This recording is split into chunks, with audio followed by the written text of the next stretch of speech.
de un componente de la diversidad biológica del país que es poco conocido, muy despreciado, a veces hasta le echan químicos pues para que desaparezca, como los herbicidios, porque la gente pues no acaba de entender que las llamadas malezas, que en realidad sí pueden ser una molestia para ciertas cosas en la agricultura, pero no siempre. Y tenemos que darnos cuenta que la mayor parte de las plantas cultivadas en este país, que es centro de origen de diversificación de cultivos en el mundo, fueron malezas, o lo que se entiende como malezas en la visión occidental de estas cosas, malezas de la milpa, una milpa que se fue desarrollando, es un ecosistema inventado por la humanidad y del cual formaban parte muchas de estas especies. El maíz mismo, probablemente, en lo que probablemente fue el primer cultivo, que fue la calabaza,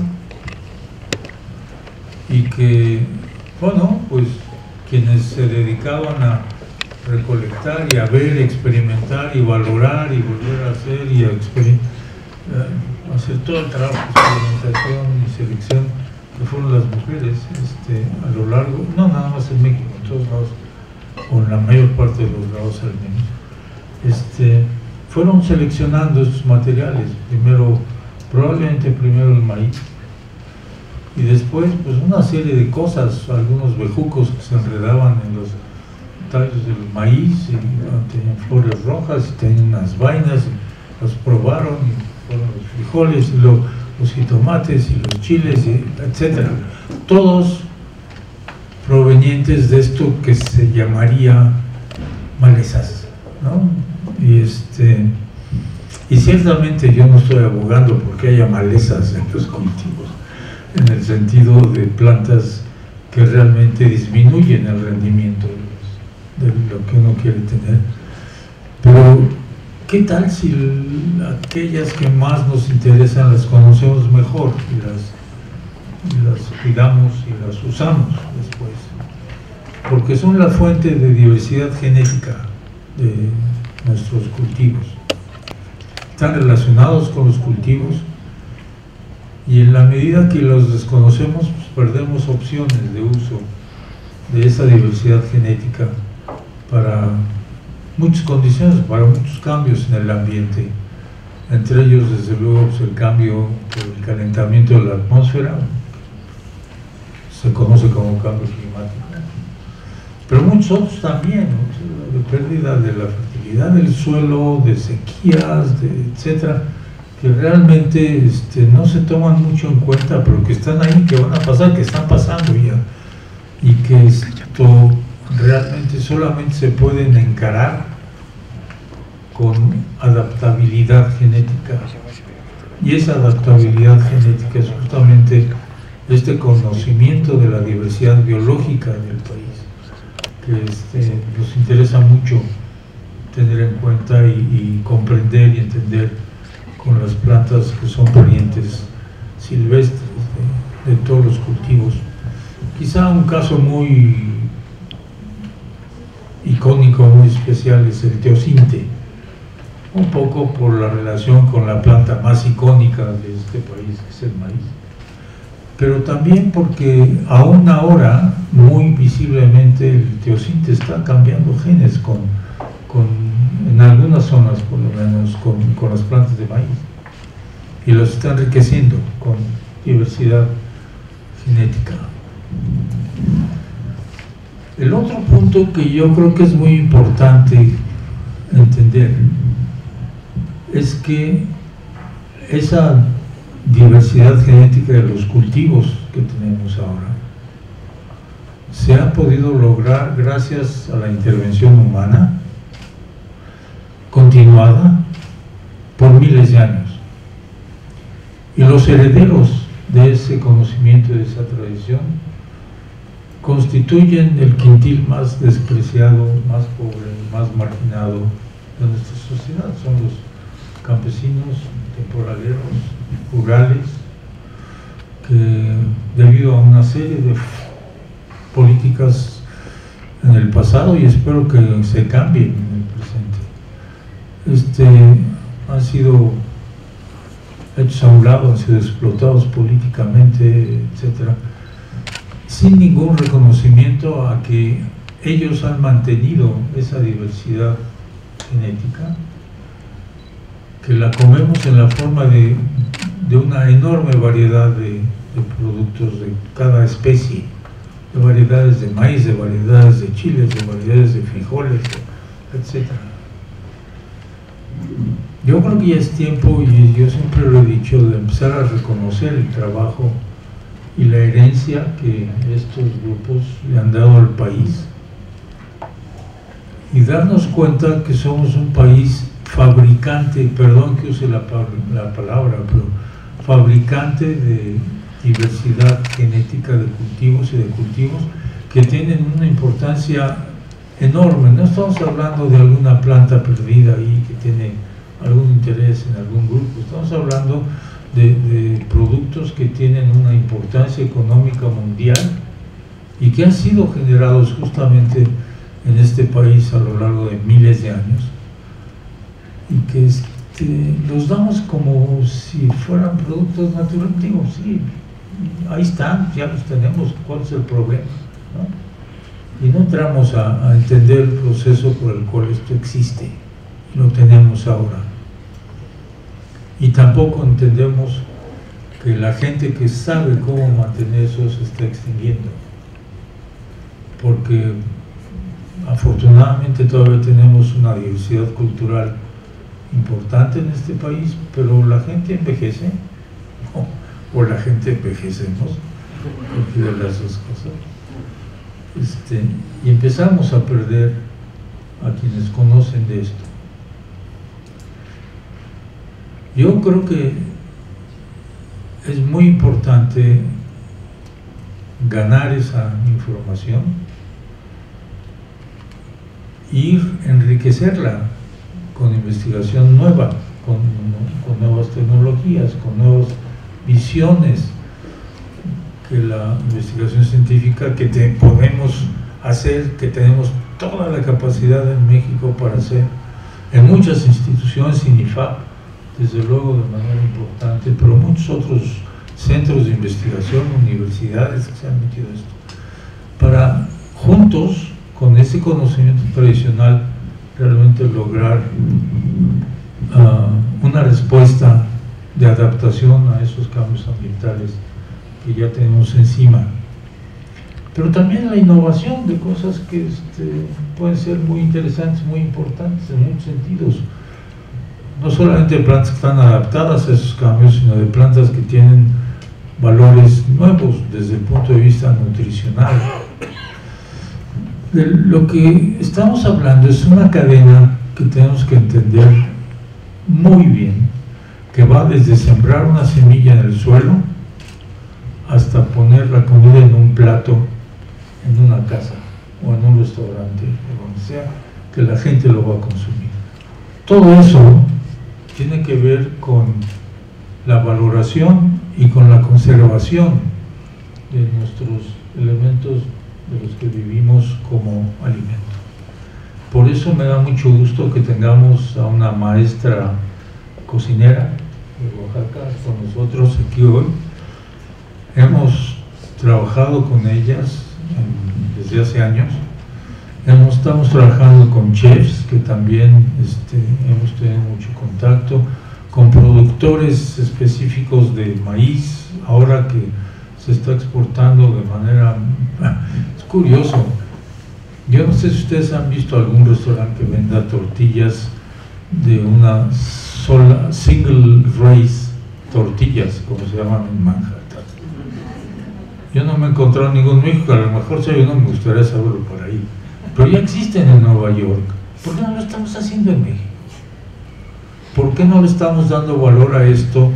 Porque en el momento en que valoremos esa parte de la cadena que tiene que ver con los productos, como lo debemos valorar, la gente que lo hace, la gente que lo produce, la gente que lo recolecta, que lo siembra, etcétera, va a tener los ingresos que va a permitir que continúen haciendo estas cosas. De otra manera, estamos casi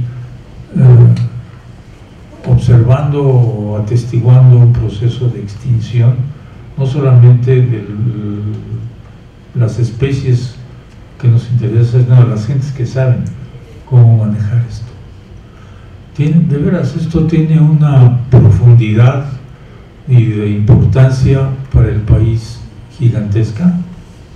No es nada más la parte, yo llamaría, de interés académico, que es importante, desde luego, porque esto es lo que nos dan las bases para poder trabajar y para poder proseguir, sino la conservación, por un lado, de la riqueza biológica que tenemos en este país, y la conservación de la riqueza cultural que sabe cómo manejar esa riqueza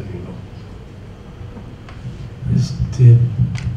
Es verdaderamente, yo cuando pienso en esto, pienso que tenemos en las manos ahí un elemento de enorme valor cultural y biológico para el futuro de México. Y tenemos todo para hacerlo bien, porque tenemos mecanismos de conocimiento de esto, mecanismos de difusión de ese conocimiento, contacto con la gente con la que hay que trabajar, desde los campesinos hasta los cocineros, las cocineras, los chefs, la población, para hacerles ver la importancia de esto, de una gastronomía que además de ser reconocida internacionalmente, es una gastronomía que, si no la valoramos los mexicanos y nos quedamos con que los turistas son los que tienen que decir que la comida mexicana es buena, estamos fritos, ¿no? Y fritos en manteca muy caliente. Esto no puede ser, tenemos que ser nosotros mismos que valoremos esto, porque es una gastronomía, aparte de diversa, enormemente sana. Sí está bien llevada, está bien hecha.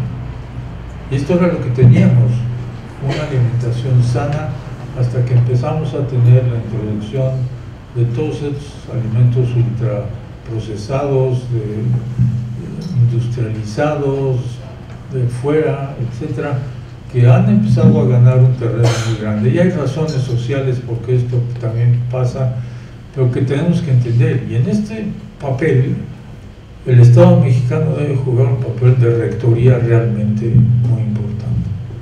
No lo ha hecho, no lo ha hecho. Yo esperaría que lo haga ahora, porque cuando uno oye ideas y proyectos y planes que suenan muy afines a esto que estoy hablando, las cosas hay que ver que ocurran y que las instituciones que se dedican a esto sean apoyadas y reconocidas, que no está haciendo el caso. Pero lo importante es que la gente está ahí, que tenemos a una planta académica cada vez más interesada y metida y comprometida con esto, que tenemos una sociedad cada vez más informada y con ganas de ver estas cosas bien hechas, interesada y participante, y muchos pedazos de esa cadena, esos eslabones de la cadena de la que hablaba, que realmente están sensibles y listos para entrarle a un proyecto de este tamaño, ¿no? Así que yo celebro que tengamos esta reunión, que en esta reunión esté el órgano potencialmente más importante de investigación en estos campos de la alimentación, que es el INIFAP, y el cual yo formé parte antes de que llamara así, en la parte F de INIFAP, cuando era el Instituto de Investigaciones Forestales, todavía en Coyoacán, y que además pues, tuve la oportunidad, el gran privilegio de formarme entre buenos agrónomos. Había malos agrónomos, entre buenos agrónomos, que me enriquecieron gigantescamente mi visión, mi percepción de estas cosas. y que además hayamos tenido la intervención y la presencia de varios países en este esfuerzo, de la intervención de la Universidad de Birmingham. Yo estoy seguro que la doctora Colet va a hacer una relación completa de esto, yo no quiero cometer errores aquí, de la Unión Internacional de Conservación de la Naturaleza, etcétera, que han participado en esto. A escala mundial está habiendo un movimiento en esta dirección muy claro, que también se puede distorsionar porque los intereses, el potencial y el poder de la gran agroindustria es gigantesco y puede mover cosas en muchas direcciones. Yo creo que nosotros tenemos el entendimiento para saber qué es lo que le conviene a este país y mantener que eso sea parte de la política agrícola y de la política alimentaria de este país. Por eso también creo que es muy importante. Y este cachito que estamos viendo, que de los parientes silvestres, que mucha gente diría, dice, ok, ahora hablemos de la diversidad genética de los cultivos. Bueno, pero no, hay que hacer ver que no podemos hablar de la diversidad genética de los cultivos si no hablamos de la diversidad de los parientes silvestres, ¿no? No voy a entrar a dar ejemplos que ustedes conocen muy bien de la importancia de este conocimiento. El problema del tizón tardío y la hambruna europea es uno verdaderamente impresionante, que no todo el mundo conoce, lo conoce por las películas de los irlandeses muriéndose en la calle y migrando a Estados Unidos, pero no entienden cuál fue la base biológica que permitió que eso se acabara y que se arreglara el problema de la hambruna europea, y como esas muchas otras cosas más que tenemos. Y eso se debe simplemente a esos parientes silvestres que nadie conoce, que están ahí tirados, que la gente los pisotea, les echan herbicidas, nadie los pela, pero que hay que conocer. Y este es el esfuerzo para ello. Conavio, en su trabajo, yo siempre he dicho que le hemos puesto muchísima atención, como muy pocas otras instancias en el mundo, al conocimiento de lo que yo llamaría la biodiversidad estrictamente silvestre, ¿no? La que los biólogos nos enseñan a conocer y a valorar y demás, pero todo lo que tiene que ver con manejo humano, fuera. Entre eso están todos los parientes silvestres, los cultivares. Y ahora tenemos que ponerle un gran interés a esto. Teníamos una enorme información y me encanta este trabajo que se ha hecho en Conavio por la gente que lo ha hecho, por el grupo que trabaja en esto, bajo la dirección de Patti Colef y con Tania y con una serie de otras personas, porque están generando información verdaderamente valiosa.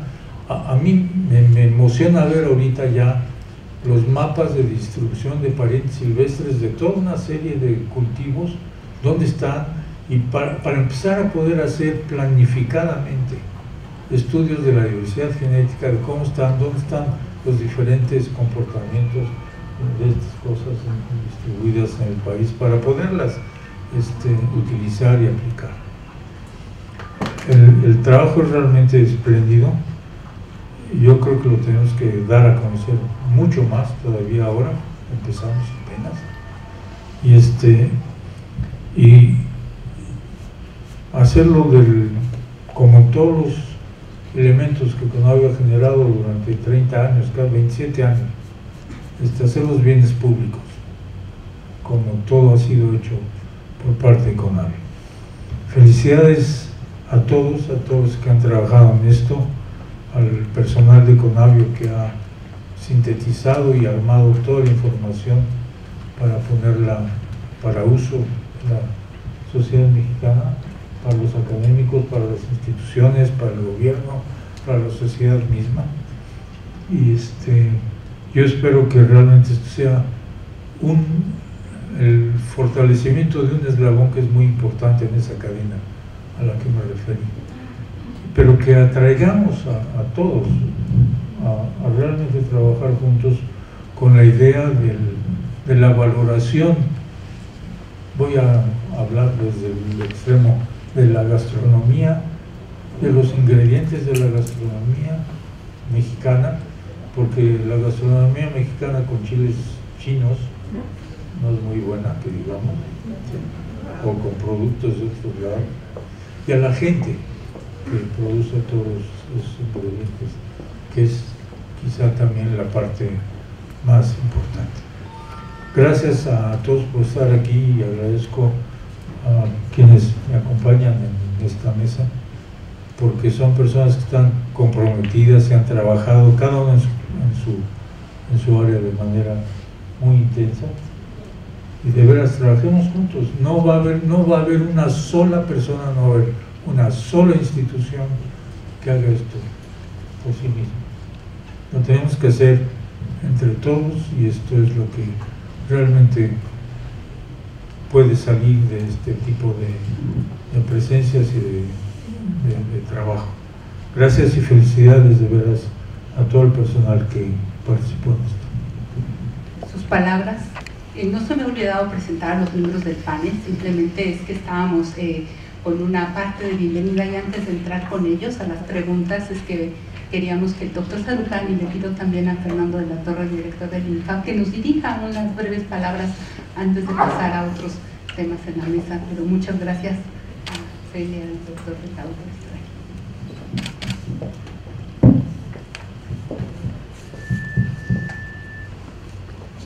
Bien, pues menudo trabajo me deja quien me precede por tan extraordinaria alocución. Voy a tratar de hacer mi mejor esfuerzo por estar a la altura. Primeramente, agradecer al doctor Saruján sus palabras hacia la institución. Ciertamente estamos comprometidos con la conservación de los recursos genéticos y de los parientes silvestres de los cultivos, y lo hemos hecho por muchos años. Le agradezco sus palabras, pero justo también es reconocer que en este esfuerzo particular de este proyecto, pues hubo, aparte de nosotros, otras instituciones que estuvieron trabajando fuertemente, principalmente los investigadores de diferentes universidades e instituciones,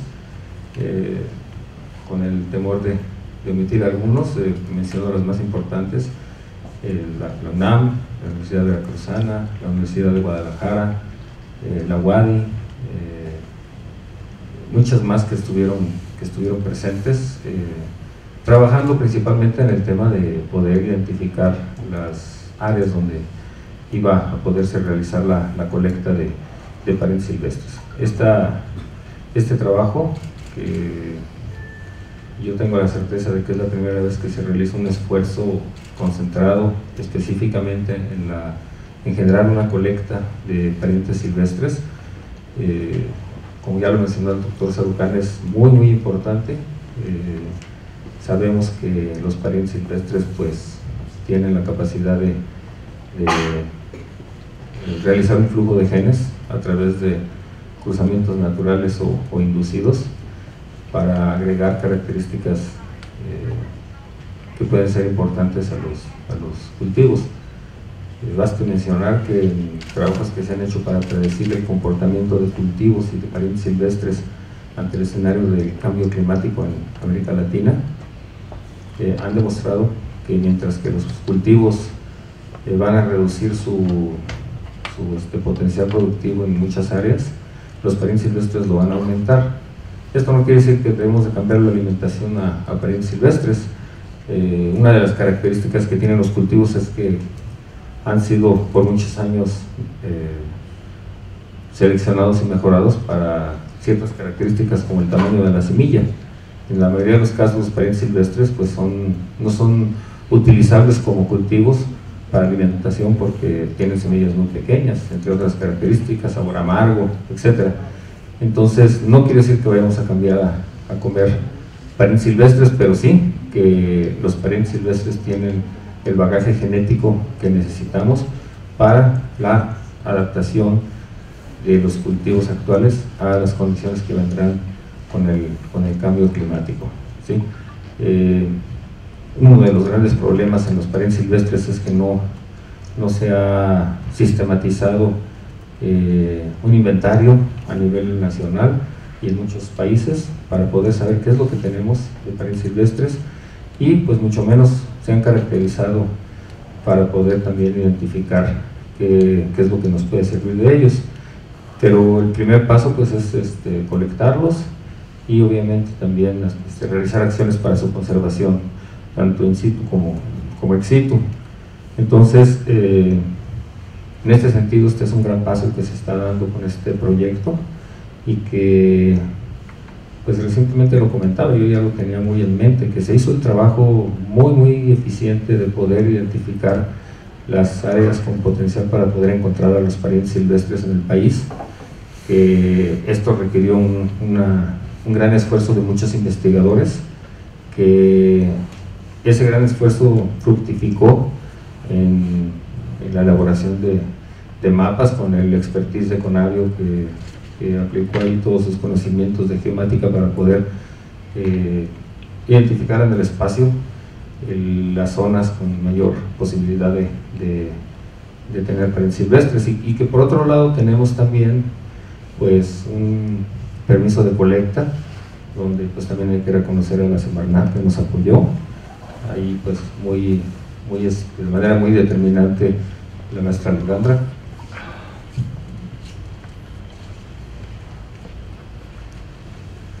Y bueno, tenemos esos elementos que nos permiten pensar que con una mínima inversión podríamos avanzar mucho más en este tema, ¿sí? Porque pues hay mucho más que colectar, hay mucho más que hacer, y ya tenemos identificadas las áreas, tenemos un permiso de colecta que todavía está vigente este año, y donde podríamos seguir trabajando en esto, ¿no? Yo creo que este podría ser un tema que valdría la pena comentar después, y que podría pues rendirnos frutos en este esfuerzo que estamos haciendo por realizar esta colecta de parientes silvestres de cultivos. Nuevamente mi reconocimiento a todas las instituciones que participaron en los diferentes cultivos, que al final de cuentas los investigadores que han estado dedicando su vida a cultivos específicos son los que saben dónde están, y que son los que tienen el know-how para poder para haber podido hacer este trabajo, y ahí está, y creo que vale la pena que lo podamos continuar. Por mi parte sería mi intervención, y pues nuevamente felicidades a todos, gracias. Seguramente este panel que vamos a tener en unos momentos es muy atractivo por los invitados que tenemos, pero antes de eso, uno de los productos de divulgación que también se realizó en el marco de este proyecto son videos que nos ayuden a que el público general conozca de la importancia que tienen los parientes silvestres de cultivos. Esto no hubiera sido posible sin la Dirección de Comunicación de la Ciencia a cargo del Dr. Carlos López Galindo y su magnífico equipo. Y antes de presentarles algunos resultados de este video para que vayan teniendo idea de este trabajo, de este amplio grupo de trabajo en la Conavio, estos videos se realizaron también gracias a la participación, a la entrevista de muchos especialistas que nos acompañaron en talleres. Entonces le voy a pedir al panel si pasa aquí para ver un primer video antes de continuar. La domesticación de los cultivos. La gran riqueza biológica del planeta es el resultado de la evolución ocurrida a lo largo de millones de años en diversos ambientes en donde se han desarrollado las especies de plantas y animales. El ser humano ha contribuido también al proceso evolutivo a través de la selección que ha hecho de plantas y animales para su uso. La estrecha relación entre la diversidad biológica y la diversidad cultural se manifiesta en el proceso de domesticación. Los alimentos que hoy tenemos sobre nuestra mesa provienen en gran medida de este proceso ocurrido durante miles de años, mediante la selección de características de su interés, como el tamaño, el sabor, el color o la textura de las frutas.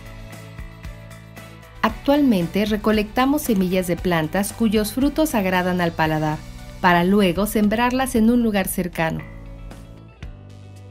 Muy probablemente esto hacían nuestros antepasados nómadas hace miles de años y pudo ser el inicio de la agricultura, evento que fue de la mano con el asentamiento de las comunidades humanas, dando paso así al sedentarismo.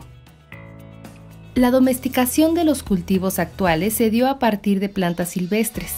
Nuestros ancestros seleccionaron las semillas de las plantas que mejor cubrían sus necesidades, por ejemplo, aquellas que daban frutos más grandes. Así, a lo largo de cientos de años, la forma domesticada comenzó a separarse de la forma silvestre. Como consecuencia de este proceso, en la actualidad existe la especie domesticada, su pariente silvestre ancestral y otros parientes cercanos. Tanto la especie ancestral como sus especies cercanas se conocen como parientes silvestres de un cultivo. Bueno, los parientes silvestres son las especies de donde se originaron los cultivos actuales que nos dan alimento. Un pariente silvestre de un cultivado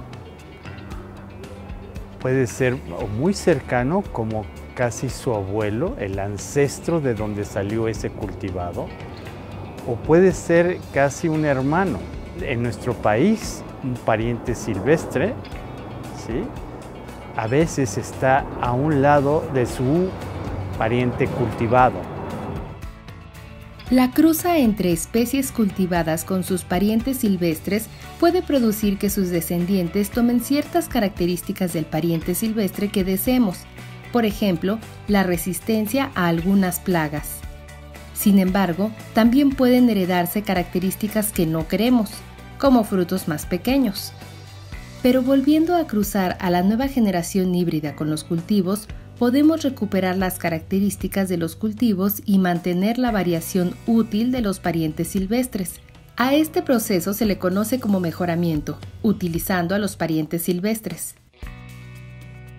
Los parientes silvestres son la moneda de ahorro en el inmenso banco de la biodiversidad. Son plantas muy parecidas a sus contrapartes cultivadas, pero tienen características particulares.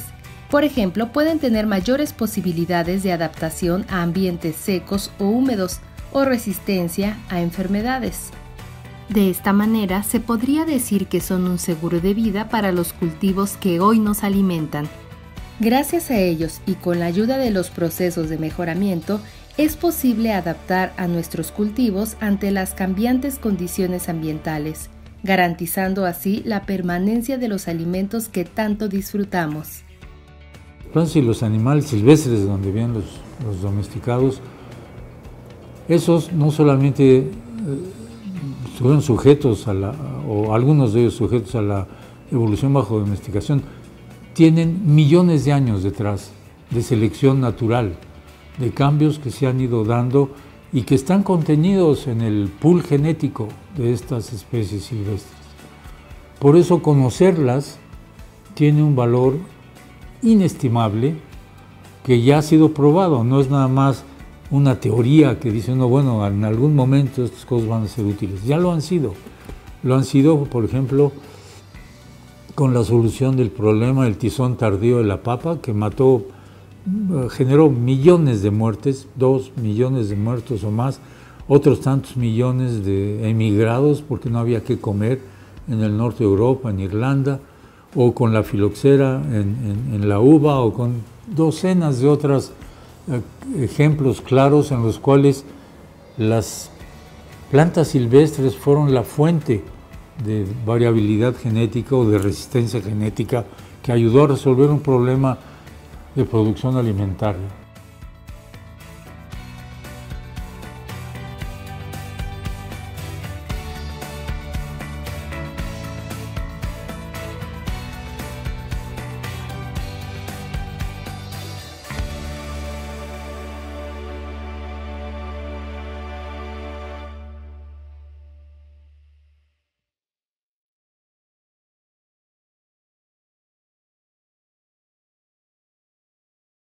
Me voy a permitir hacer, gracias a este magnífico video y a las palabras que nos dieron de entrada, un breve resumen por el proyecto que nos trae aquí.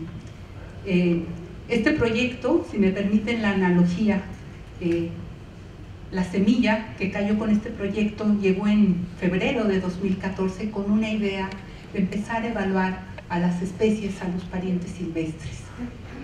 Nos llamó muchísimo la atención, nos pareció muy relevante poder trabajar con El Salvador, con Guatemala y con Honduras también en la región, mirar a las especies que compartimos como territorio en el espacio sin fronteras geopolíticas y la posibilidad de trabajar con instituciones como la UICN, con la que ya veníamos trabajando.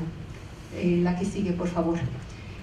Obviamente el marco de referencia lo han dicho, Mesoamérica se destaca en el mundo por su enorme riqueza biológica, ese puente entre regiones biogeográficas, esa excepcional diversidad por su heterogeneidad ambiental, hace que sea una de las regiones más ricas.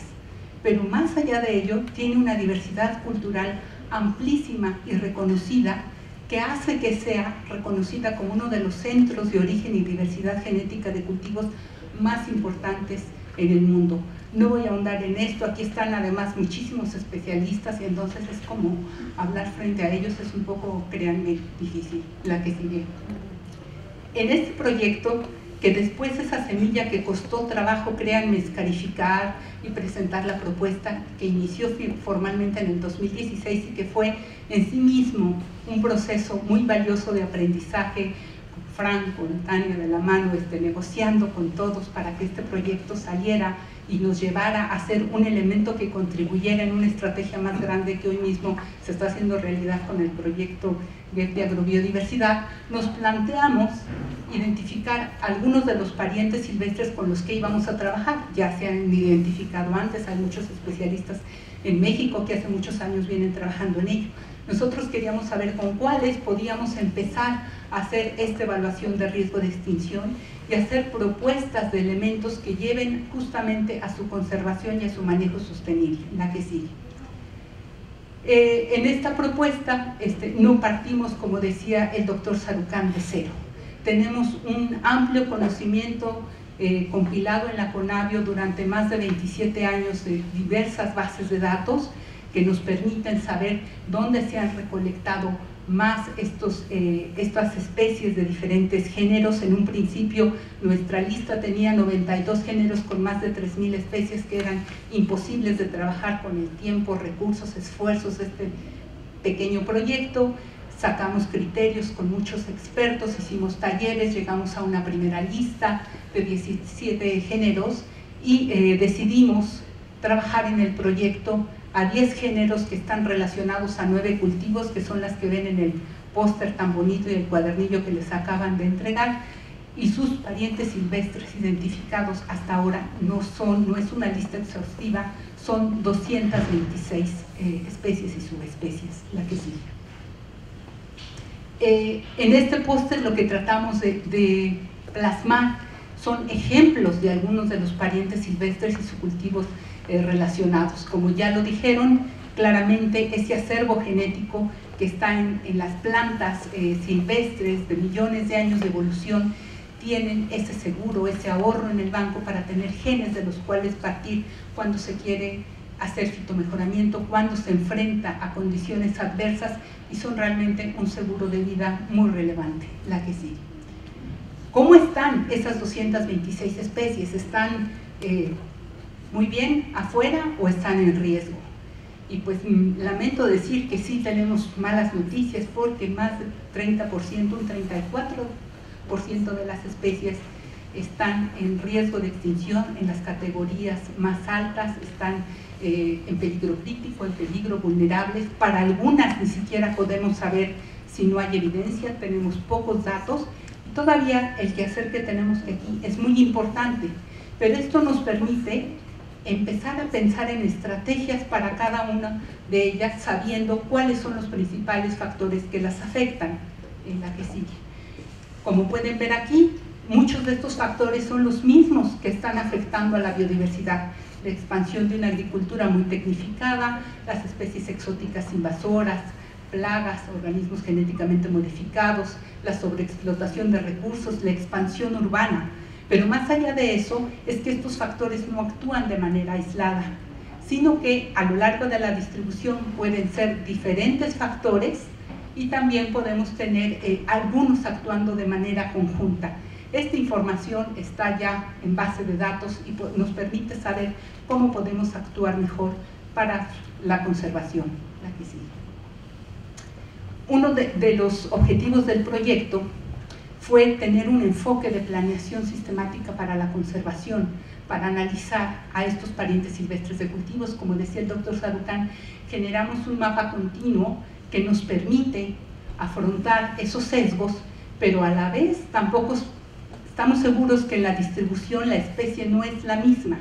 Y uno de los elementos muy interesantes, aquí participó mucho pues Alicia Mastretta con su expertise, es sacar estos proxies de diversidad genética que nos permiten reflejar lo que serían diferentes poblaciones que han evolucionado de manera diferente y particular y que nos permitieron intentar representar mejor esa diversidad en las zonas que vamos identificando con este análisis espacial multicriterio.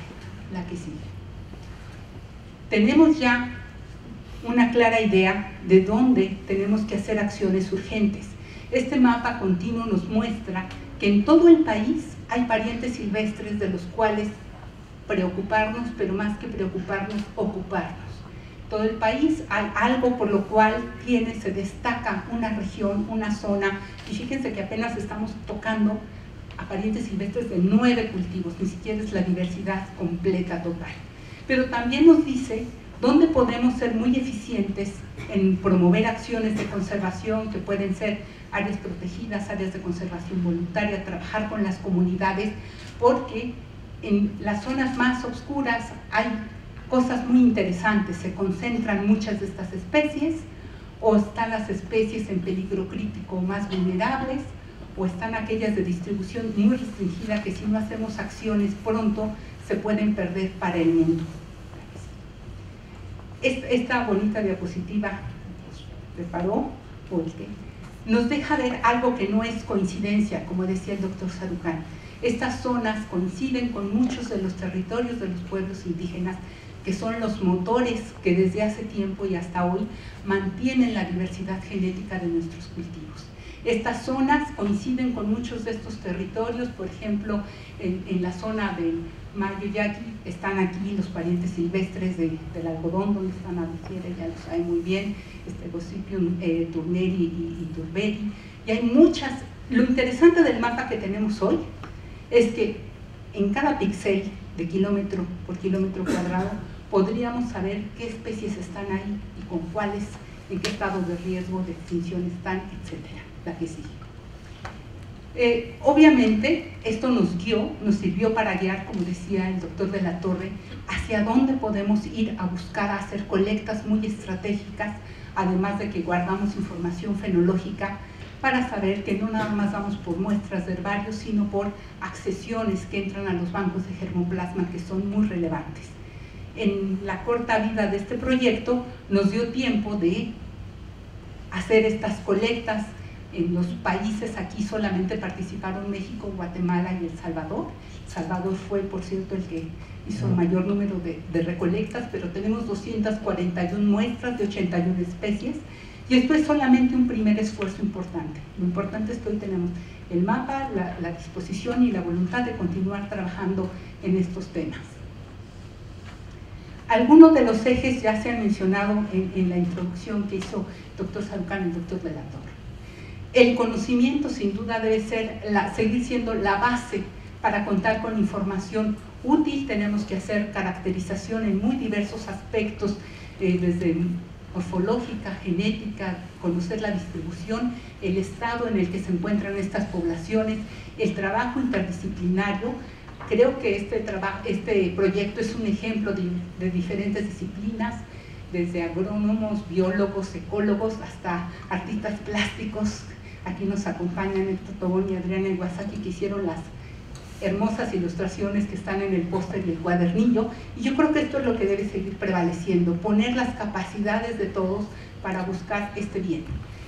La conservación in situ se debe seguir fortaleciendo con instrumentos territoriales, que hay muchos, las áreas protegidas, las áreas voluntarias, los paisajes bioculturales, pero sin duda el manejo integrado y trabajo con las comunidades es de lo más importante por hacer, que esté complementado con la conservación ex situ, con las necesidades de las comunidades, con tener mejor representados a estos parientes silvestres, y sin duda el accionar de la gente, la acción ciudadana para conocer, cuidar, valorar los parientes silvestres, para cambiar los hábitos de consumo, para consumir más productos de esta manera y compartir el conocimiento, y para eso tenemos una espléndida herramienta que se hizo en Conavio que se llama Naturalista, entre otras. Es muy importante para compartir y difundir este conocimiento. La que sigue. No puedo leer esta lista completa, me hubiera llevado. Son más de 220 personas las que han participado en este proyecto, más de 60 instituciones. Les pido que, si no se quieren poner de pie, levanten la mano para que quienes están de los medios sepan quiénes han participado en este proyecto. De alguna forma, por favor, háganlo. Son muchísimas personas. A todas ellas, a las que no pudieron venir desde lejos, les agradecemos enormemente su colaboración.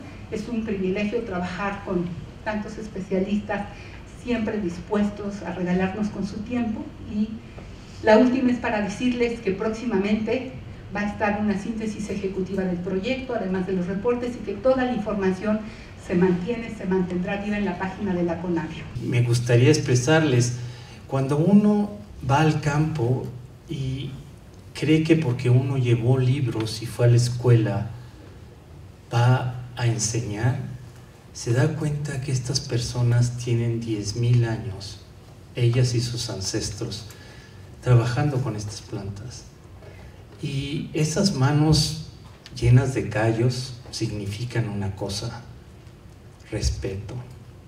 Entonces, estas gentes no solo trabajan en la milpa, salen de la milpa, aprovechan los silvestres, que no lo confiesan a veces, porque significa hambruna, pero que saben perfectamente bien cuando estos silvestres se meten con sus cultivados y hacen lo que llaman injertos, que a veces no es lo más favorable porque les pasan estos sabores agrios que a veces, o ácidos, que nosotros les captamos.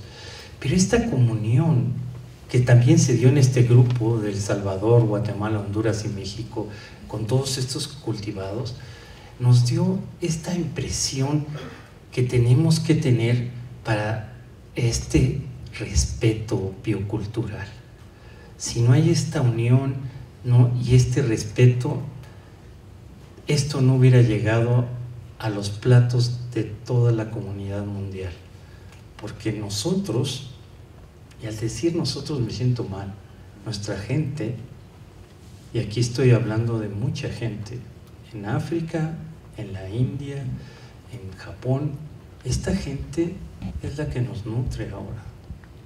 Entonces, esto que ideó este proyecto, la iniciativa Darwin Conavio, es tratar no solo de saber qué es lo que tenemos y la riqueza entre silvestres y cultivados, y créanme, ustedes no han visto un frijol silvestre, pero se van a admirar del trabajo de una semilla de este tamaño a lo que ustedes se comen todos los días como ejotes o como lo que quieran.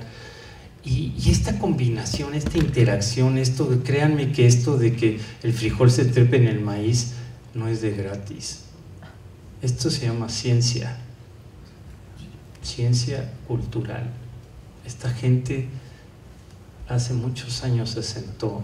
Entonces, cuando yo oigo al doctor Sarucán, me acuerdo de una cosa que es importantísima y que se llama respeto, ¿sí?, a la comunidad, pero también me acuerdo cuando dice se están yendo, se está perdiendo este conocimiento.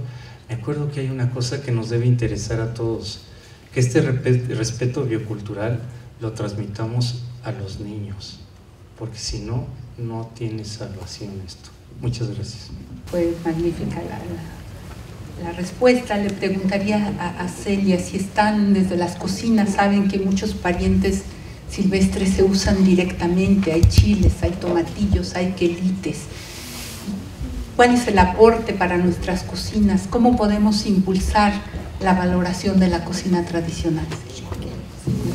El aporte de los parientes silvestres en la cocina, al menos en Oaxaca, de donde yo provengo, es sumamente importante y delicioso, debido a que en Oaxaca la gente llega y dice, la gente sobre todo que va externa, dicen que es que ¿por qué aquí las tortillas son tan exquisitas? No puedo comparar una tortilla de Oaxaca con una tortilla que me como en la ciudad, pero ¿saben qué? Quiero que sepan que tiene que ver con el maíz. El producto en Oaxaca es, bueno, todos los que están aquí son personas muy preparadas y saben que Oaxaca es un estado megadiverso, pero que tiene que ver con la tierra, con los ecosistemas, con la altura, con tantas cosas, que los productos silvestres, los maíces, los parientes silvestres que se dan en Oaxaca son los que le dan sabor a la cocina de Oaxaca. En Oaxaca no podemos comer una sopa si no tiene chepiles y silvestres, porque vamos al mercado y sabemos cuáles fueron cultivados y cuáles son silvestres. No podemos comernos un taco si no tiene chepiches y sabemos cuáles son silvestres. No nos podemos comer una sopa de jote si no tiene piojito, sino en temporada de alaches, porque además los parientes silvestres son de temporalidades. Cuando es temporada de lluvia y hay alaches, es una sopa que nos otorga un sabor, un dulzor, algo que no puedo explicar de la ricura. El amargor de la hierbamora, que es totalmente diferente. El piojito, que es que son sabores que no puedo explicar, pero que no todos son amargos, no todos son dulces, son herbales, ácidos, pero que le van dando sabor a cada plato en Oaxaca, a esos platos que la gente se pregunta, ¿por qué sabe Oaxaca? ¿Por qué sabe Oaxaca tan rico? Pues sabe así, porque nos enseñaron desde pequeños a recolectar y a apreciar y a valorar todo lo que la Madre Tierra nos da, desde chiles, aguacatillos. En el campo hay árboles de aguacatillos silvestres, hay cantidad de frijoles, innumerable cantidad de frijoles, de maíces. Y también otra de las cosas que quiero recalcar es de que muchas veces preguntan, ¿por qué la tortilla no sabe igual? También tiene que ver por la sabiduría de las manos de la gente que hace la nixtamalización.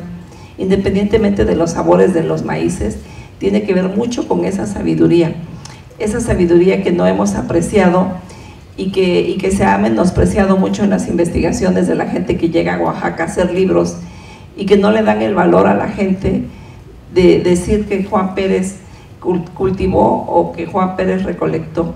Yo creo que aquí la importancia que le debemos de aportar a la cocina tradicional es desde el punto de vista de cuando nosotros conozcamos esta cocina. ¿Y cómo la vamos a conocer? Yendo a los mercados, yendo al campo, preguntándole a los recolectores y a los productores cómo se cultiva y principalmente cómo se come.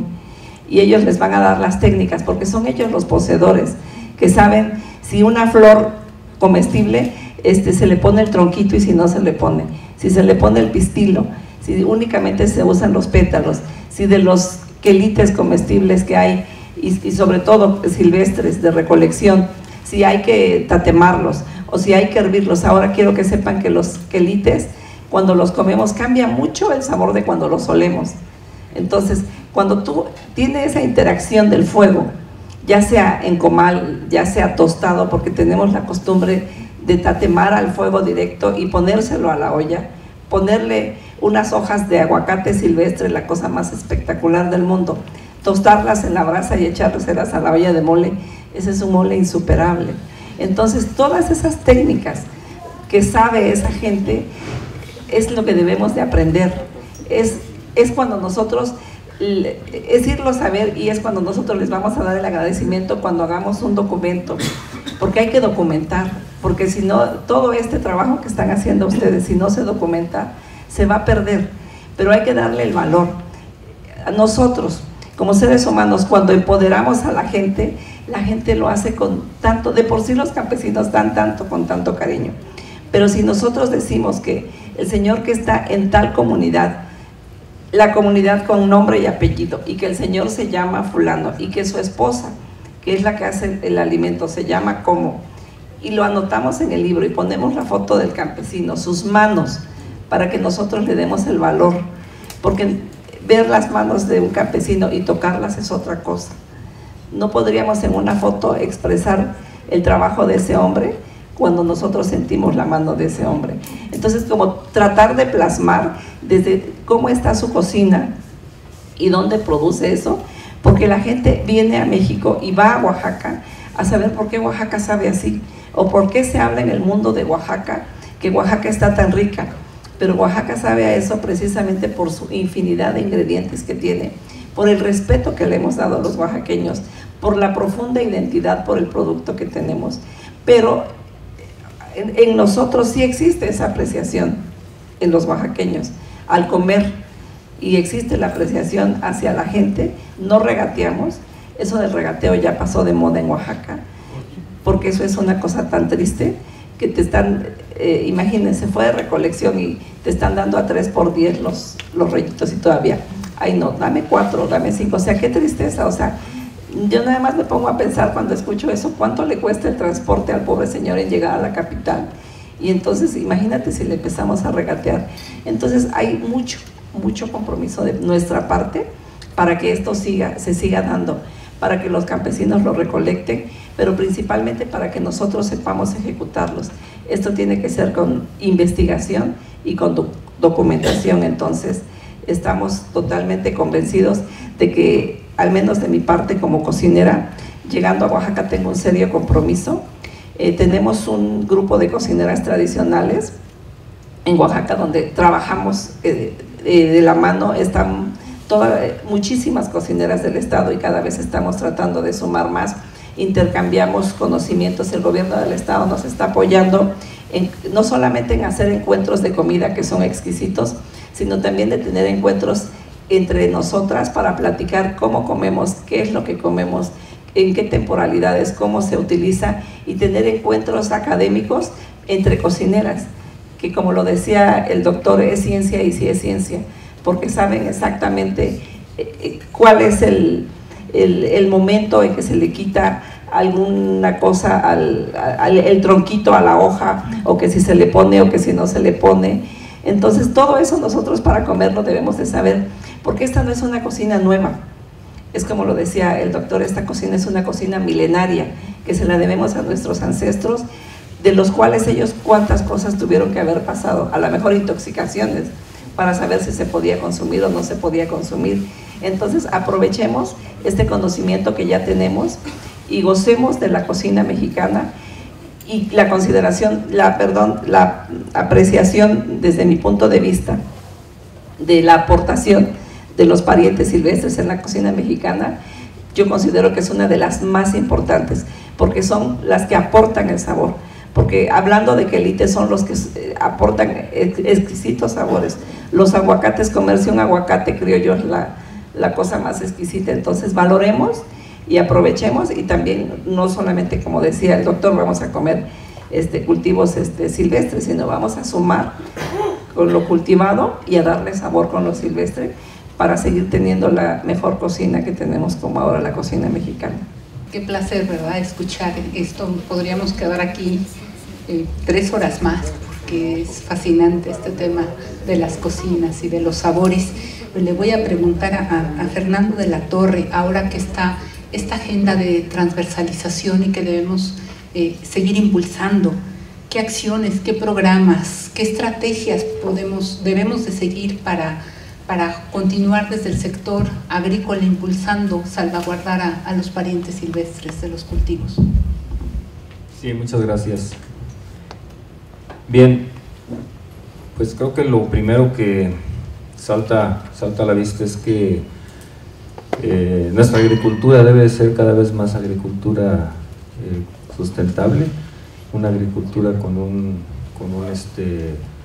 toque de cuidar la biodiversidad. Ya se ha hablado, el doctor Sarucano ya atinadamente comentó lo relacionado con la aplicación indiscriminada de agroquímicos que pues no solamente dañan o controlan las malezas, que son malezas, sino que también causan un fuerte daño a otros elementos de la biodiversidad en donde se encuentran estos parientes silvestres. Creo que una de las estrategias que ya está implementándose y que está caminando es precisamente la integración de la biodiversidad a la agricultura, donde se están haciendo esfuerzos muy importantes. También la agricultura de conservación, el uso de productos biorracionales para el control de de plagas y enfermedades. Y bueno, creo que no nos debemos de conformar con que los parientes silvestres puedan ser conservados en los sitios que tienen un cierto grado de control, en el sentido de que no se puede hacer ahí agricultura o que se están conservando la biodiversidad, como pueden ser las áreas naturales protegidas, los corredores biológicos, etcétera.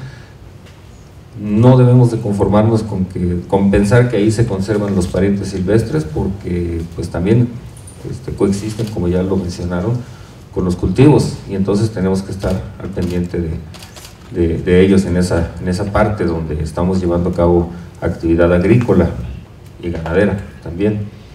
Bien, creo que una de las partes importantes que se deben de promover es el que generemos o constituyamos una red de sitios donde hay parientes silvestres, pues que garantice medios para la conservación in situ de estas especies.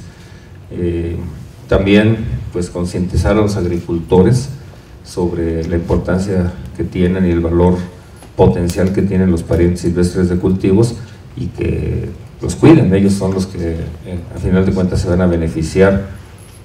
Ya hablaron del conocimiento tradicional asociado al cultivo de los parientes silvestres, y ese es otro valor que debemos de cuidar y de conservar, y de que no permitamos que se queden las generaciones mayores. Tenemos que promover que pase que trascienda a las nuevas generaciones.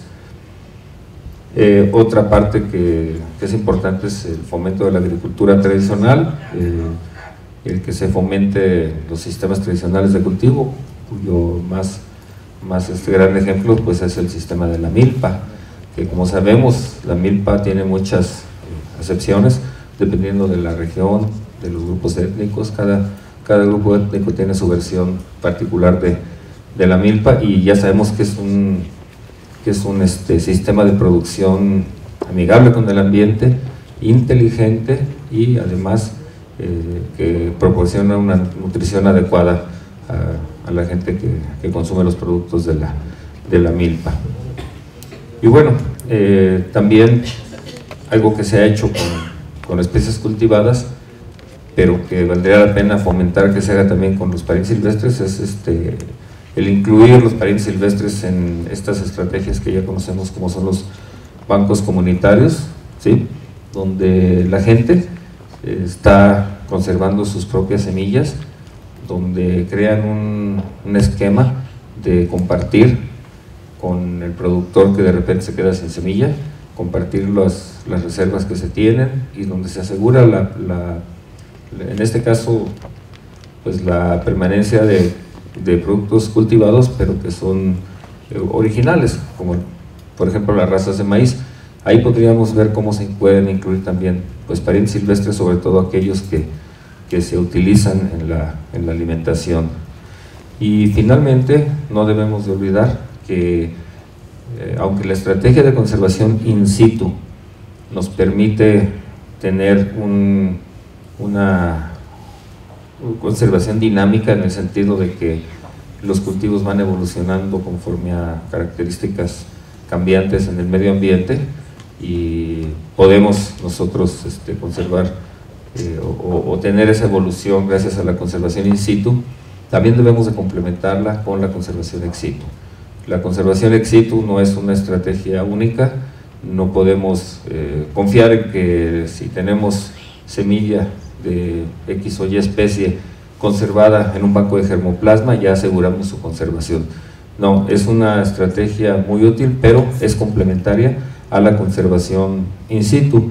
Entonces, aun cuando no es única, sí siempre debemos de tener como complemento la estrategia de conservación ex situ de las especies, y estar actualizando esas colectas. Como ya sabemos, la conservación ex situ es una fotografía que tomas en un momento dado, y tienes que actualizar esa fotografía cada determinado tiempo. Entonces yo creo que con esas acciones podríamos asegurar que el estatus de amenaza que tienen los parientes silvestres, pues podríamos revertirlo o al menos mantenerlo, mientras buscamos otras acciones que nos puedan ayudar a reducir esa amenaza. Vuelvo a insistir, seguir estas acciones de conservación, de colecta, de caracterización, sobre todo de los parientes silvestres. Por mi parte sería todo, muchas gracias. Casi para cerrar, porque les voy a pedir a todos los panelistas al final una reflexión con la cual irnos para que la vayan pensando. Y a pesar de la magnífica exposición que ya nos hizo el doctor Sarucán, le quiero pedir que nos comente, pensando ante las tendencias actuales del cambio global, qué medidas podemos llevar a cabo para ayudar a su conservación. Nos han mencionado algunas, pero le pido que nos dé una reflexión más en este sentido. Por favor, doctor. Sí, Pati, gracias. No es ni la 1 de la tarde, yo ya tengo un hambre horrible. Toda la descripción que doña Celia hizo, cómo cocinar las cosas, o lo que saben, verdaderamente.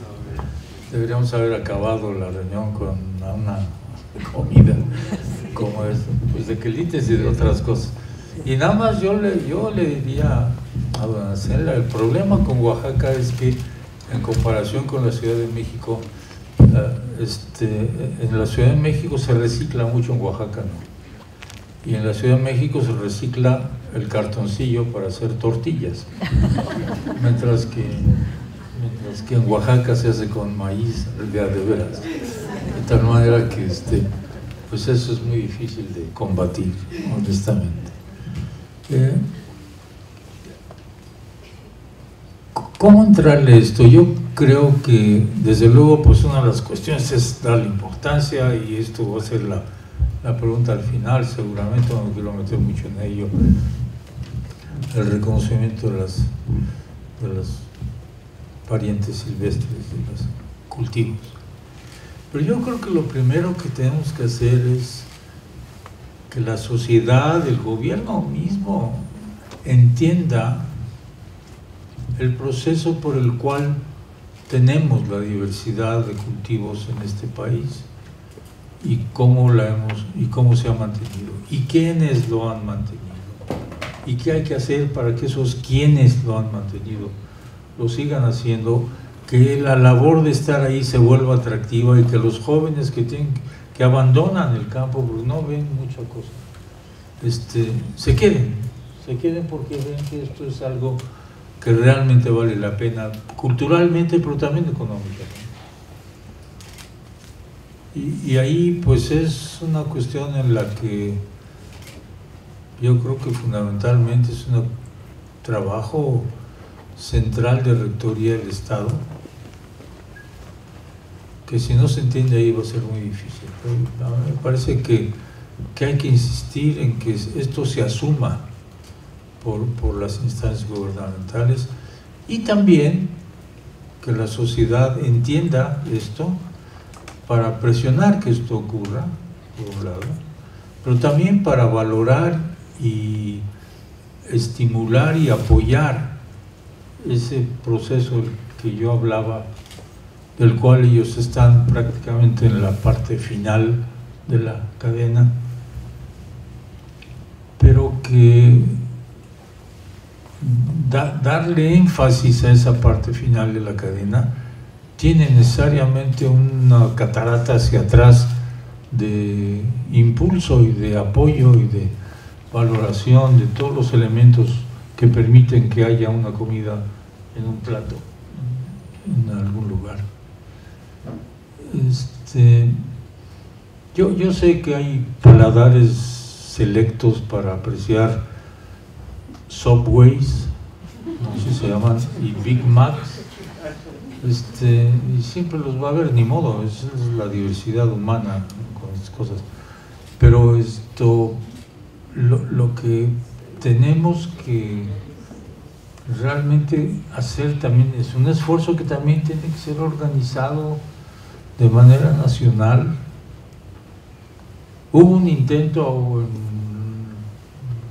antes de la 4T, vamos a llamarle, la administración anterior, de cuando UNESCO reconoció a la gastronomía mexicana como un bien intangible de la humanidad, decir, ay, sí, vamos a hacer un programa nacional de la gastronomía mexicana. Y no quedó en nada, porque básicamente lo que se quería es que fuera una gastronomía para los turistas. Es más, había un dicho, lo que sea, una frase, ven a comer en México, ¿no? Ah, y los que estamos en México, ¿qué vamos a hacer? Pero no hay, yo creo que hay que trabajar en serio con las instancias que tienen que ver con este asunto: cultura, educación pública, agricultura, para de veras empujar la idea de que tenemos un bien que se pierde si no lo valoramos, si no lo reconocemos, si no lo estimulamos. Y yo creo que esto es una tarea que la sociedad tiene que hacer. Yo creo que cada uno de nosotros, no va a venir alguien de fuera a hacerlo, porque las gentes que han venido de fuera y lo han hecho bien, pues pasan muy desapercibidas. Tengo el ejemplo muy notable de Diane Kennedy, que justamente ha trabajado mucho en Oaxaca. Bueno, ella, cuando se le pregunta si es chef, dice, no, yo no soy chef, yo soy cocinera, justamente para subrayar la importancia que la gente que hace la cocina tradicional tiene, ¿no? Pero bueno, hacen libros bonitos, se venden, pero la sociedad se queda en otro nivel de aprecio de estas cosas, y no es tampoco criticable demasiado, porque ¿qué hace una madre, una mujer que además de ser madre de 2 hijos, es esposa de un señor, que trabaja, que quiere desarrollarse profesionalmente y que tiene que atender todo esto, ¿no? Señor, niños, casa, comida y su trabajo? Y las circunstancias no están arregladas para que las mujeres hagan esto en México. Ya tuvimos un ejemplo de qué pasa con las estancias infantiles, ¿no? Que es un apoyo a que las mujeres puedan trabajar sin preocupación, por lo menos un periodo de su tiempo. La vida no está organizada ni en este país ni en muchos otros para que las mujeres realmente puedan desarrollarse de la misma manera que los hombres lo podemos hacer. Y esto incluye pues la capacidad de las mujeres para poder entrarle en serio a la cocina mexicana, que pues no es nada más poner un pedazo de salchicha en un pan y meterlo al horno y sacarlo, ¿no? Y yo sí entiendo que la ayuda o el atractivo que puede tener el adquirir comida semi-industrializada que se puede meter en un horno, apretar 3 botones y esperar 10 minutos o 3 minutos o lo que sea, y sacar la comida está lista, porque si no, de otra manera, pues ¿de dónde saca tiempo la señora para hacer estas cosas, ¿no? Es una tarea compleja, pero que hay que luchar por ella, porque perdiendo esas posibilidades es un camino a la pérdida de todo el proceso.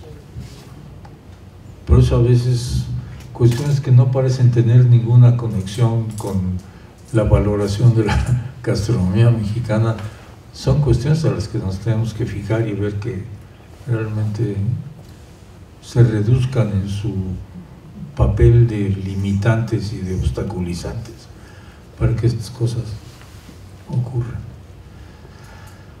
Valoración de la gastronomía mexicana y de sus ingredientes, a mí me parece que es esencial para que podamos asegurar los otros pedazos. No sirve de nada tener un montón de muy interesantes variedades de cultivares si no hay aprecio por ello, ¿no? Tiene que ser un trabajo coordinado y otra vez, vuelvo a decir, por una política de gobierno clara en este sentido, por la gente, por la sociedad, por los consumidores que realmente toman en serio el decir, no, en vez de ir a comer, qué sé yo, X cosa, y no quiero hablar de ninguna comida especial, porque no tengo nada en ninguna de ellas, ni siquiera contra las hamburguesas, puedan realmente funcionar una participación de la sociedad dentro de las limitaciones como las que acabo de mencionar que tenemos. Esa es una parte indispensable. Tampoco sirve mucho conservar a los parientes silvestres, y ahorita voy a comentar algunas ideas que se pueden hacer aquí, si no hay ninguna necesidad de buscar nuevas variedades y seguimos pensando que la solución está en los grandes consorcios agroindustriales. Nada más para que se den cuenta del tamaño y el poder que pueden tener. 6 grandes compañías monopolizan entre el 60 y el 70% de la producción de granos para sembrar, de semillas para sembrar en el mundo. En un país como este, en el que los que han hecho ese trabajo todavía viven en millones, ¿es esto aceptable? No, creo que de ninguna manera. Y esto hay que hacerlo ver, y yo creo que hay que hablar de ello, y hay que subrayarlo, porque tenemos, yo siempre digo, y uso un país que nunca he visitado, nunca pienso visitar, Laponia, ¿no? Ahí perdido en algún lugar en el norte de Europa. ¿Qué diversidad biológica tienen? No sé, pero debe ser muy baja. ¿Qué diversidad gastronómica tienen? No sé, pero no me gustaría comerla. ¿Me entienden? Estamos en otro país, estamos en un país con una riqueza brutal en este sentido, y de la cual además hemos aprovechado, y de la cual realmente gozamos cuando la podemos tener, y cuando nos la sirven, nos la hacemos. Hay que darse cuenta de lo que tenemos en el país para protegerlo, y esto es muy importante, y es también una cuestión, otra vez, de cultura social, de acción social, que no podemos olvidar. Nuevamente, nadie va a venir de fuera a decirnos, oigan, mexicanos, caray, dense cuenta de lo que tienen, y ya empiecen a apreciar su comida y aprecien todo lo que está ahí, a la gente que lo produce, si no lo hacemos nosotros.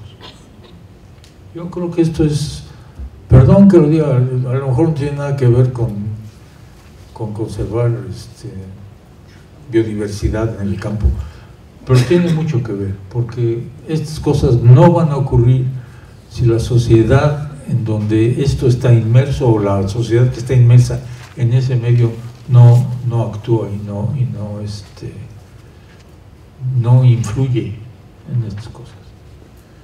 Ahora, pensando en que esto sí que tiene valor, que lo tenemos que conservar y demás, yo creo que ya tenemos información, y podemos tener mucha más información con el trabajo que se ha hecho entre nuestro proyecto de agrobiodiversidad y la parte del área de Patti con su gente, para saber dónde están las áreas importantes, aún que podamos tener ciertas limitaciones en la información, porque pues, las malezas no son, o las plantas silvestres no son de las más apetecidas por los taxónomos, o no eran, por lo menos antes, ¿no?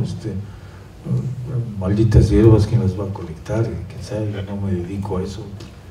Y esto es una desgracia, pero ocurre mucho, ¿no? La otra cosa que tenemos que hacer es apreciar a nuestros especialistas en estas cuestiones, porque son los conocedores. Así como en Gran Bretaña hay un puesto para el Astronomer Royal, ¿no? el astrónomo jefe, el poeta royal. Aquí deberíamos tener el frijolero royal que está sentado aquí a mi izquierda, o el maicero royal, o los maiceros royal, y cosas de este tipo, de personas que realmente contienen una experiencia enorme, que es valiosísima, y que deberían tener los apoyos para poder realmente trabajar adecuadamente.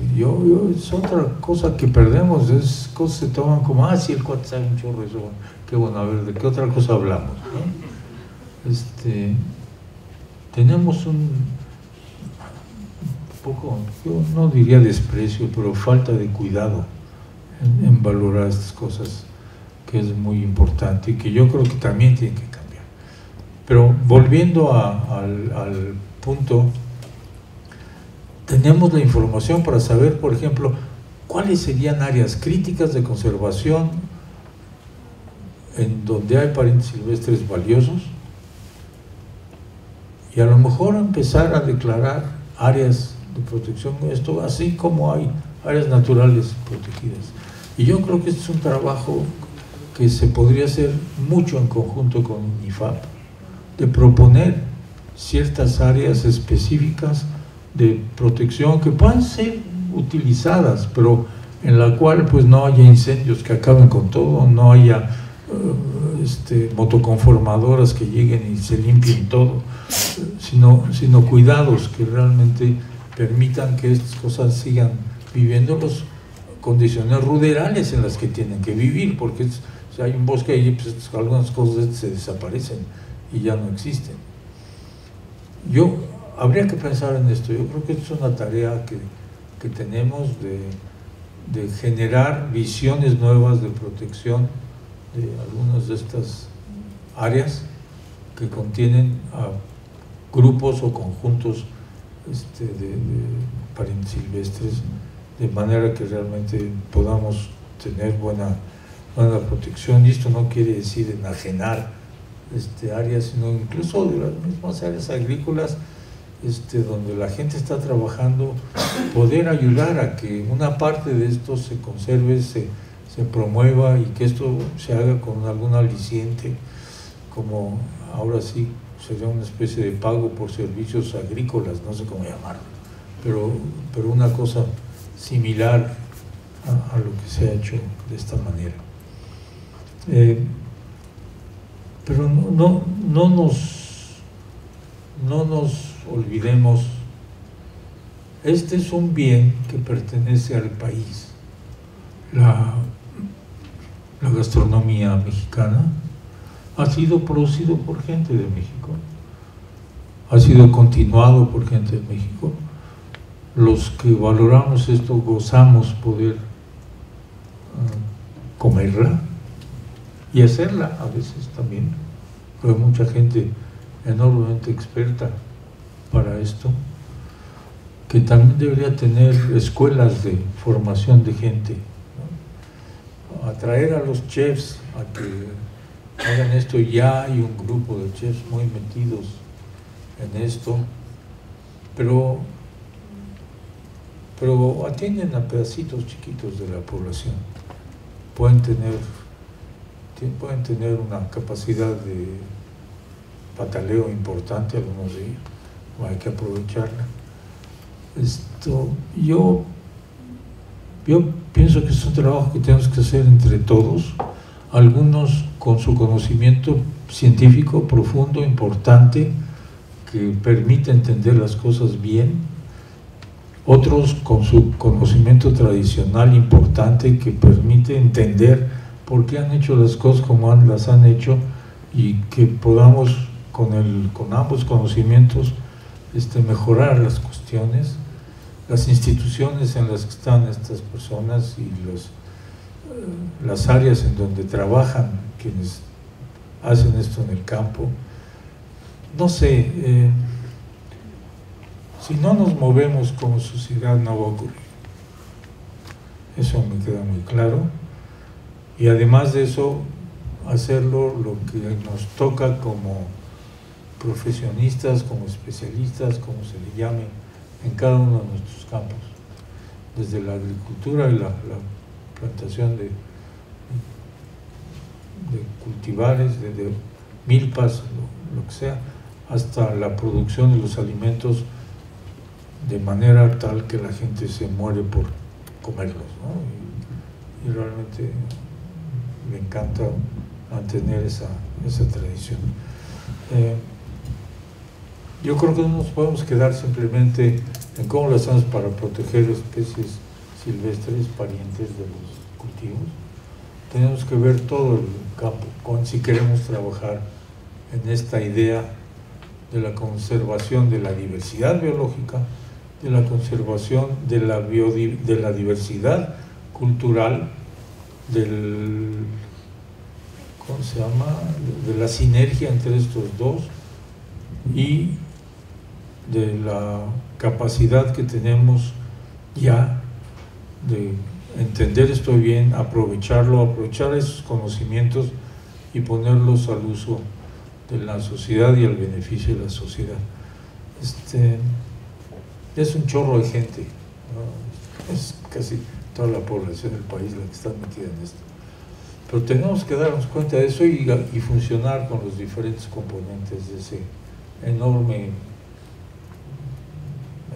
gama de componentes sociales. Bueno, hay algunas ideas de cómo podemos hacer en concreto, que habría que explorar y tenerlas realmente bien armadas, no nada más sacarlas como cosas medio folclóricas, sino con datos y con sustancia. Pero no nos podemos olvidar del contexto de todo esto, ¿no? Gracias. ¿Qué mensaje darían, así un mensaje que nos quede a todos para, como sociedad, transmitirlo de qué hacer para salvaguardar los parientes silvestres? Celia, ¿quieres darnos un mensaje final?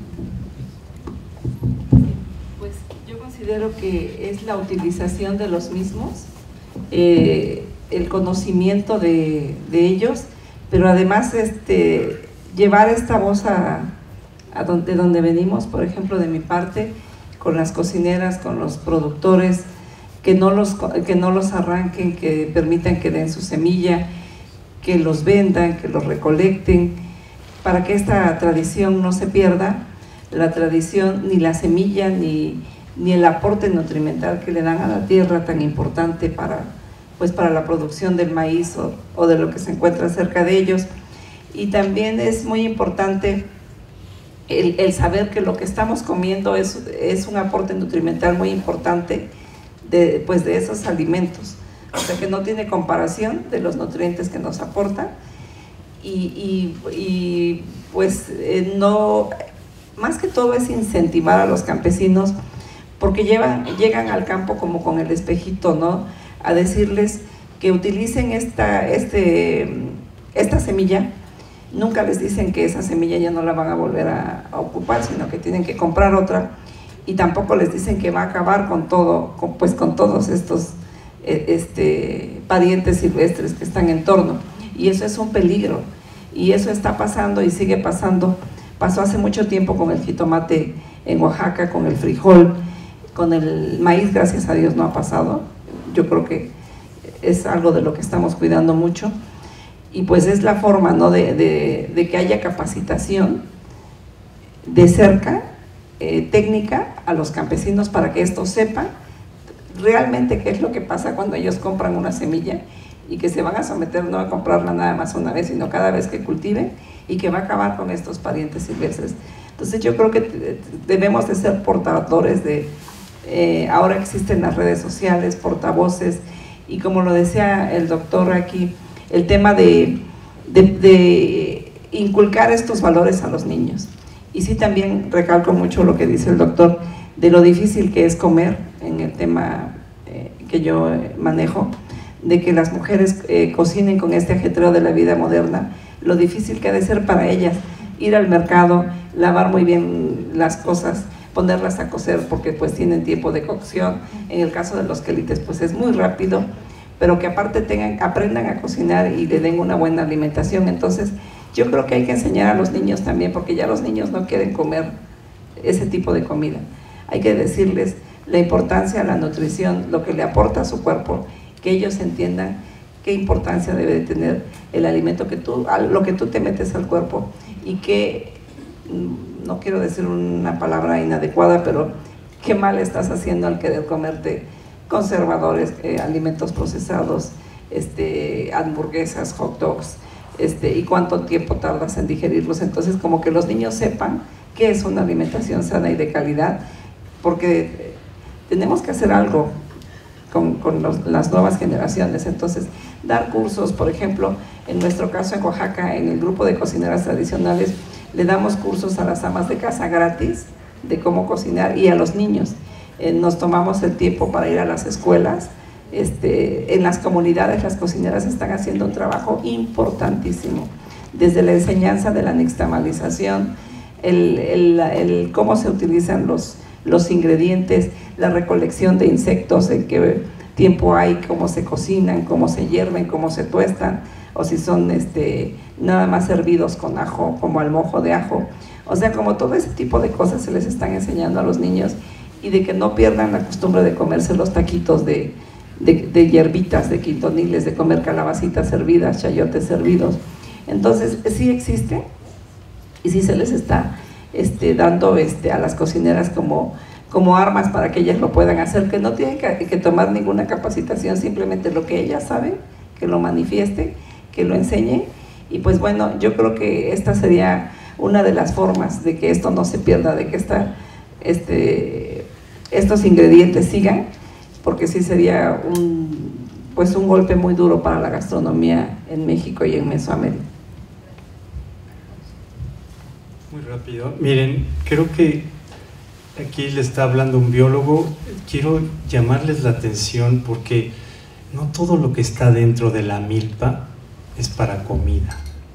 Y precisamente van a recibir un folleto, un libro, que una de las grandes cosas que crecen cerca de la milpa o a veces se cultivan, por ejemplo, es el algodón, ¿cierto?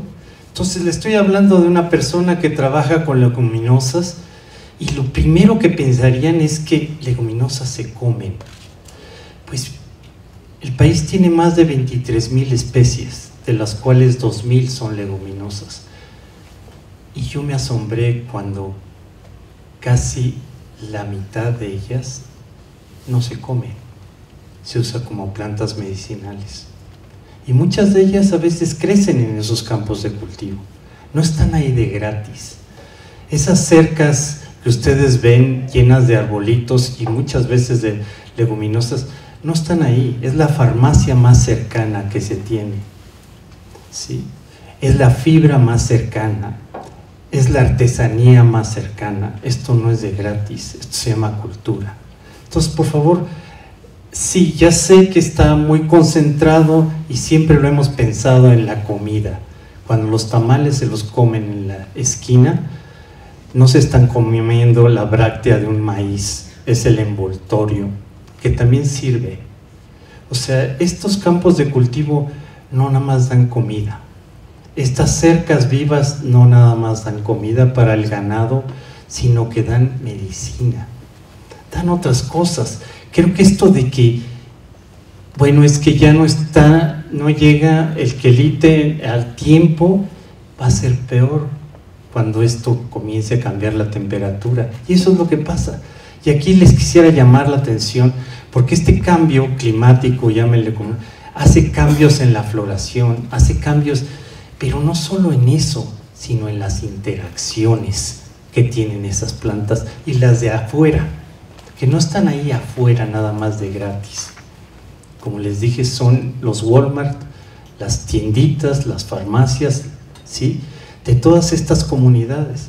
Y si no las respetamos, no va a haber todo esto. Y al decir interacciones es que si yo florezco antes, o después, a lo mejor mi polinizador que va a hacer los frutos ya no va a estar. Entonces, piensen en esto, estos son grandes ecosistemas que están desarrollados, esto es cultura, ¿sí? Y tenemos que aprenderla a respetar. Gracias. Muchísimas gracias, Alfonso, a todos los panelistas, a ustedes por su paciencia. Queríamos pasarles un cuarto video, pero se los vamos a dejar de tarea para que vean todos, son 4, están increíbles. Los invitamos a leer el cuadernillo. Gracias, Rosalba, por tu trabajo profesional de siempre. No puedo, me voy a saltar, si empiezo a decirle a Araceli, Ana, todos me voy a tardar, pero gracias de verdad a todo el maravilloso equipo que estuvo colaborando, trabajando en este proyecto, a la iniciativa Darwin del Gobierno del Reino Unido que nos dio estos recursos semillas, Seyeli, al PROMAC por darnos financiamiento para imprimir este póster. Y muchísimas gracias a todos, los invitamos.